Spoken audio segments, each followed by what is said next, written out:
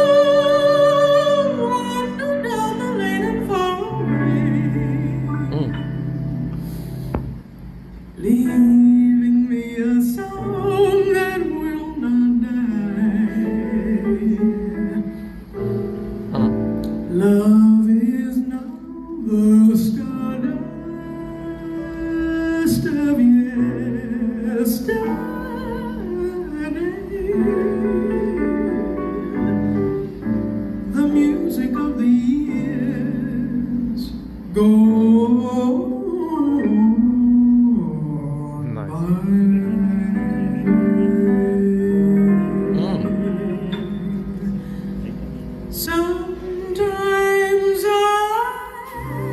Oh, beautiful. That's so good.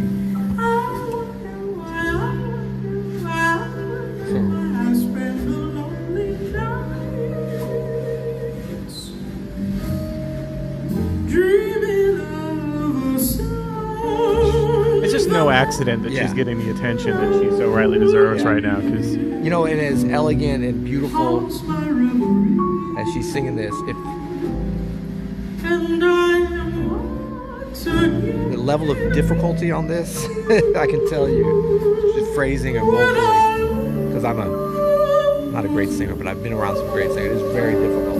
He's making it look kind of easy. and each kiss well, like some of the great singers you've been around, she really has. She doesn't really have a weak spot in her voice that I can hear. Like Yeah. her voice is rich from top to bottom. She's got all of these different expressions within each range. That's just incredible. I mean, not unlike, I would say, it's different than Diane Reeves, who you worked with for so many years.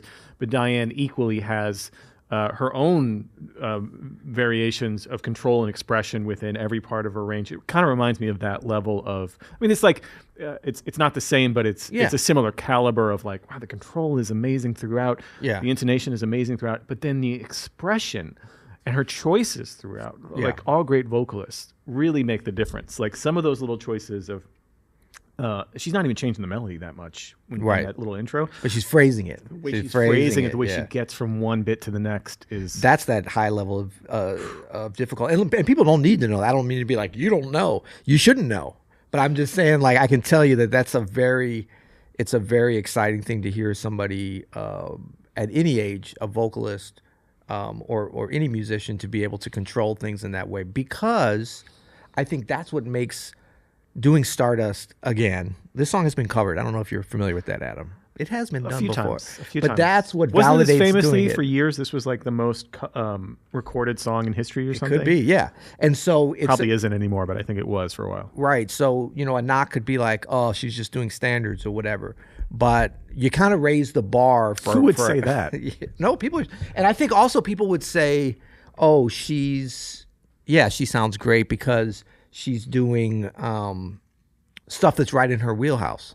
Oh, well, that's genius then. Of course. Sure, her wheelhouse is big, first of all. Yeah. But a lot of people are kind of... I have heard some stuff saying, well, she's too conservative, she's too this. And it's like being able to... especially when you are kind of a younger artist in terms of like you haven't been doing this for decades or whatever, where it becomes a little bit easier to figure these things out. But being able to do it at that time where you can kind of identify things that you excel at, that you're passionate about, and that you can portray to the audience in a really interesting narrative already is exactly what you're supposed to be doing. Yeah. It is hard, and she's far from being a role player, as we would say, but to find what your role is in terms of your instrument. I mean, look, a vocalist, you are the instrument, and you have to learn how to control the instrument just like we all do, if it's a piano or whatever, and your instrument's changing because you're traveling to Brazil from St. Louis and the weather, and you're on the airplane or whatever. So there's a lot of degrees of difficulty in just being able to kind of pull this kind of stuff off.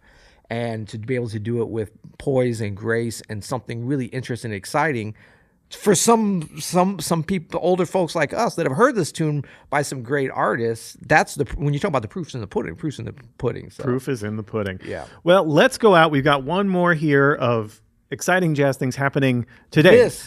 Today. This week. Well, this is actually just from yesterday, I think. This is saxophonist Soweto Kinch. Soweto. Performing freestyle with Nicholas Payton and Gary Bartz. And we will... and Gregory Hutchinson. Friend of the pod. This is at SF Jazz. Make some noise for San Francisco. What up? Yeah. Oh, yo, I'm right here. On the track, I ain't drunk, I ain't had 5 beers, but I rhyme like I'm here. My mind's clear, almost as twisted as the past 5 years. Ed Simon on the piano. Yeah. But that's really transparent. I'm up upon the microphone, yeah, I'm straight rapping. And that's what happens, I take it back and I might call a manager like a black Karen. I'm gonna bring it properly. I'm winning never sloppily, they can't copy me. Whew, freestyling right off the tree. What we need is to end the inequality. to bring people together. It might be that's what the government don't think is clever. But yo, we on some next ish. That's the way we twist it. I don't need Brexit to feel more authentic. And that's the way I said this. On the microphone, a ticket off the guest list. Yo, because you know that I'm off. What can I say? My brain heart never could be soft. When I'm found here, I never could be lost. Like the government, sometimes it's crazy chaos. We way on, never way off. We never straight off because you know I'm like Bernie Madoff. And you know the phone died, but I'll be on the microphone. I will still improvise. That's a great shot there. Is that Joe Sanders? Doing it naturally. I hate the iPhone batteries, but you know it's just a strong flow. And in fact, it kills people in the Congo. But anyway, let's not go there. It's like a wrong sound. I'll be up on the microphone. I ain't wrong now. This is the end of the show. It ain't long now. But yo, I got to give the verse a lockdown. Nicholas smiling. I know you like that one. Man, Hutch is so good at this stuff. Is that grooving, Caleb? Producer Caleb? Do we have a thumbs up? He said 2 thumbs up. No Caleb can, but I can report.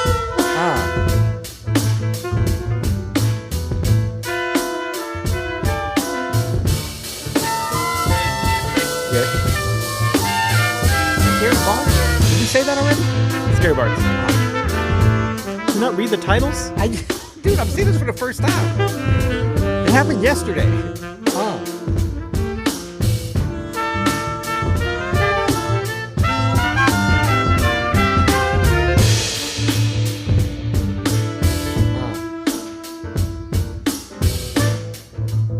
Amazing. Couple friends of the show on there: Gregory Hutchinson, Nicholas Payton, Edward Simon. I'm sorry, from that angle, it's very different. I think that's Joe Sanders. Big fan of Joe Sanders.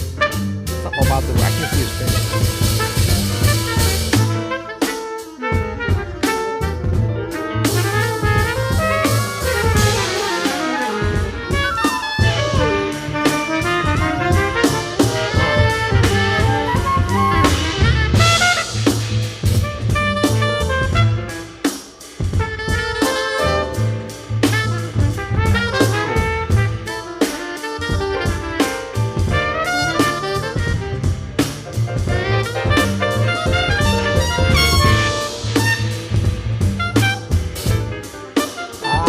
A Gary Bartz episode.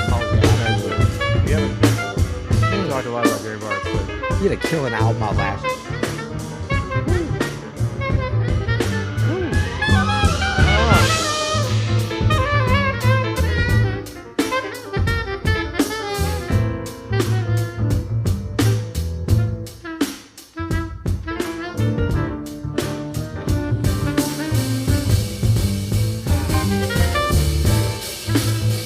Gregory Hutchinson, dude is good at everything. Yeah. That's fun. Okay, so for folks saying that, there's nothing happening today, what do you say? That's 3 exciting things happening to me. I find that exciting. They're all different. They're all in the jazz world, or let's not even call it jazz. Let's please not. Please don't. But that was fun. Cool. Yeah. Till next time. You'll hear it. First time ever. What?